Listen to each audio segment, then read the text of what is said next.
Hoje é segunda-feira, 22 de julho de 2013. A formação do policial militar no Brasil. As manifestações que aconteceram no país nos últimos 2 meses colocaram em xeque a formação do policial militar brasileiro. As polícias militares do Brasil nasceram ainda na época do Império, com a vinda da família real em 1808. A corporação mais antiga é do Rio de Janeiro, criada em 13 de maio de 1809.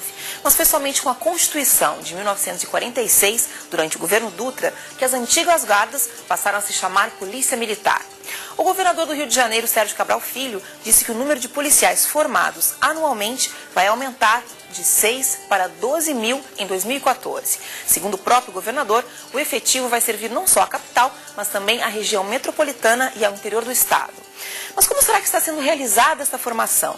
Ter tantos policiais na rua significa, de fato, mais segurança? Será que esses profissionais estão sendo bem treinados? Tanto nas manifestações que aconteceram em todo o país, quanto nas favelas e periferias das grandes cidades, assistimos a cenas que sugerem abuso de autoridade e uso excessivo da força policial. Esse assunto é tema da nossa entrevista e você pode interagir com a gente nessa conversa. Enviem perguntas e comentários pela internet e pelo Twitter. O nosso contato está aí, na sua tela. Veja agora, então, os destaques dessa edição. As manifestações populares nas ruas do país colocam em xeque a formação do policial militar brasileiro. Me parece que o Estado brasileiro está despreparado para lidar com a resolução de conflitos que não seja pela via da violência. As dificuldades de fazer ciência no Brasil. Nos próximos 4 ou 5 anos eu vou ter mais da metade do quadro de pesquisadores se aposentando. E eu preciso renovar esse quadro com novos pesquisadores para que as pesquisas não deixem de acontecer. Em Ouro Preto, Minas Gerais, uma obra de arte produzida ao ar livre chama a atenção de moradores e turistas. Muita gente não tem a oportunidade de frequentar ateliês e essa manifestação ao ar livre dá direito a todos participar da cultura, né? Há 10 anos, as empresas no Brasil começaram a despertar para investimento nas pesquisas científicas utilizando material orgânico, como a proteína e o DNA, a chamada biotecnologia. Antes, pesquisas que eram realizadas somente na área da medicina passaram a ser aplicadas no desenvolvimento de produtos farmacêuticos, como as vacinas e a produção de alimentos. Nesta semana, o Jornal Futuro vai mostrar alguns exemplos de como a biologia está presente no nosso cotidiano e como a autonomia de produção de determinados produtos, como o soro e a vacina, promovem avanços também na economia. O Instituto Butantan, em São Paulo, é pioneiro nas pesquisas com a chamada biotecnologia e o maior vendedor de vacinas da América Latina. Na primeira reportagem da série sobre o tema, vamos mostrar o trabalho do Instituto e as pesquisas desenvolvidas na área da saúde.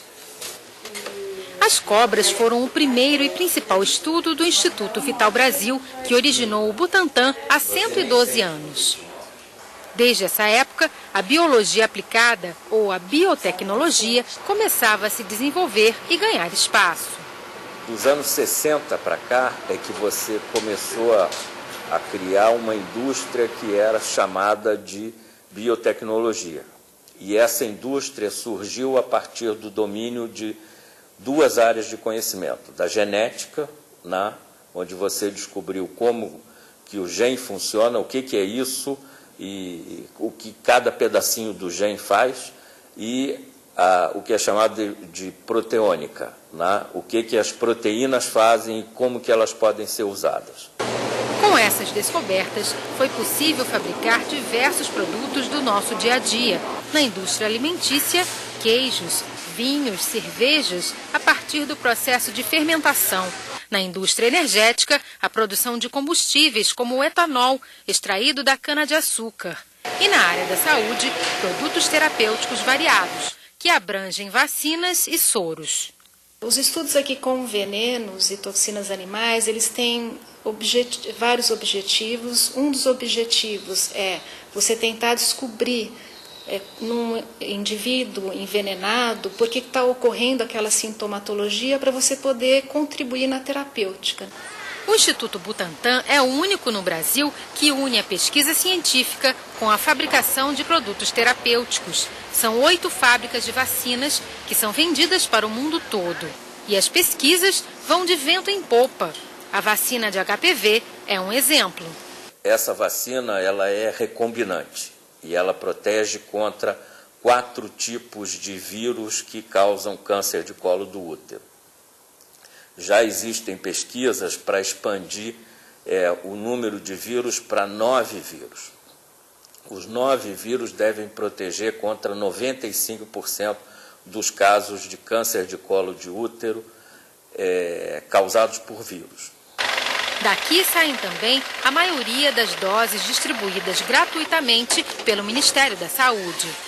E as vacinas que atualmente a gente vai estar fornecendo são a DPT, né, a tríplice bacteriana, a raiva, que a gente deve estar fornecendo em futuro próximo, a gente está se preparando para fornecer essa raiva nova, mais atual, a influenza, né, que é um produto novo, a hepatite B, também que é um produto recombinante, e nós estamos testando agora a vacina da dengue, que a gente espera que vai funcionar, e tem outros produtos no pipeline, como o surfactante pulmonar para crianças prematuras, e aí mais uma série de outros produtos. Mas trabalhar com biotecnologia não é simples. As pesquisas são longas, os equipamentos caros e são necessários profissionais altamente qualificados. Por isso, a produção de medicamentos a partir deste processo é demorada. Isso é um desafio assim, para o país? É um desafio para o país. É um desafio para o país você formar as pessoas e ocupar essas pessoas. Tá? Por exemplo, o Butantan há vários anos que não consegue admitir um pesquisador novo. E nos próximos 4 ou 5 anos eu vou ter mais da metade do quadro de pesquisadores se aposentando. E eu preciso renovar esse quadro com novos pesquisadores para que as pesquisas não deixem de acontecer. É um mercado promissor. Getúlio Vargas foi o presidente do país que instituiu o salário mínimo, criou a CLT, a consolidação das leis do trabalho, a carteira profissional, a semana de trabalho de 48 horas e as férias remuneradas. Você sabe em que momento pode tirar férias e como elas são calculadas? Então não perca o quadro Direito da Gente de hoje. Quem tem direito a férias e a partir de quanto tempo eu posso pedir férias no trabalho? Todo empregado, depois que completa 12 meses de trabalho, tem direito a férias. O número de dias que ele vai gozar férias depende da quantidade de faltas que ele teve no período anterior, podendo ser de no máximo 30 dias. Ele tem, o empregador, o direito, né, de colocá-lo de férias na data que interessar a ele, empregador, mas isso tem que ocorrer nos 12 meses seguintes. Se não acontecer de conceder as férias nos 12 meses seguintes, essas férias passam a ser devidas em dobro. Eu posso vender minhas férias? Essa expressão venda das férias, na verdade, não existe na lei, né? O que nós temos é a conversão de 1/3 do período de férias em abono. O que é isso? Da quantidade de férias que o empregado possa gozar naquele ano, ele pode pegar 1/3 e aí ele converte, ele faz aquilo que as pessoas no popular chamam de venda das férias. Então, se ele tiver 30 dias de férias, ele vai poder, entre aspas, vender, na verdade, converter em abono 10 dias. Mas se ele só tiver direito a 24 dias de férias, ele só pode converter 8 dias. O banco de horas acumulado poderia ser descontado das férias? Não, o banco de horas extras, ele na verdade não se mistura com a questão das férias, tá? As férias são tratadas em separado, o máximo que acontece são os dias de folga, nós temos dias de faltas no ano anterior, nós temos uma tabela para eventual diminuição da quantidade de dias de férias. Já as horas extras, essas dão origem ao banco de horas, e essas têm um período para serem compensadas ou então serem pagas, mas nunca deduzidas das férias.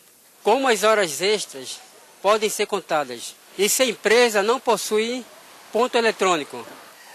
A hora extra, na verdade, você tem que analisar o seguinte, tem que ter um tipo de controle de registro de horário, né? Seja ele ponto eletrônico, o ponto mecânico, o ponto digital, né, que eles chamam, que é o ponto eletrônico através do registro digital, onde você tem ali o acúmulo, a contagem da jornada e vai fazendo a contagem das horas extras. Então, a contagem das horas extras depende do controle da jornada de trabalho do empregado.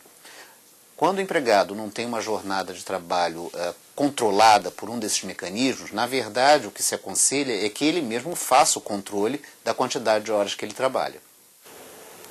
A gente faz um breve intervalo e no próximo bloco nosso assunto é segurança pública. Até já! As manifestações populares nas ruas do país colocam em xeque a formação do policial militar brasileiro.